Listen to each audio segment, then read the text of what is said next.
Merci, Président, Madame la Ministre, collègues. Bon, petit retour en arrière. L'été dernier, le gouvernement, sous votre impulsion, avait choisi de réformer par décret l'assurance chômage.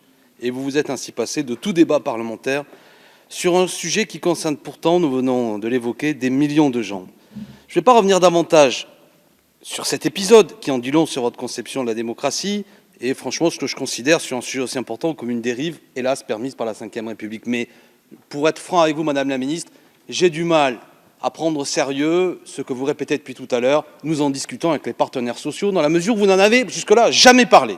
Et je vais même vous donner un élément, mais ça ne vous aura pas échappé car votre ministère, je le sais, est compétent pour suivre ce que disent les organisations syndicales. La CFDT, je ne mentionne même pas les hirsutes de la CGT ou de Force Ouvrière. La CFDT qualifie votre réforme comme ayant un impact redoutable sur les chômeurs. On en est là.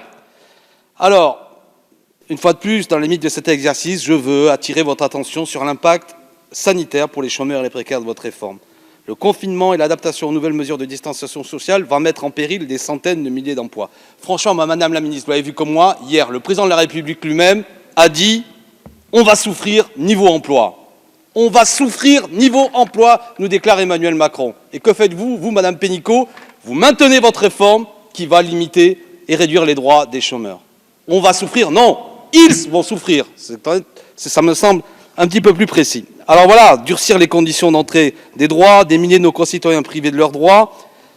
Vous reconnaissez vous-même que votre réforme, ça a déjà été dit par d'autres collègues, affaiblit la protection sociale. Pour preuve, en ce moment difficile, vous l'avez suspendue. C'est dire combien vous l'avez jugée dans un moment aussi délicat comme pouvant encore plus aggraver la situation.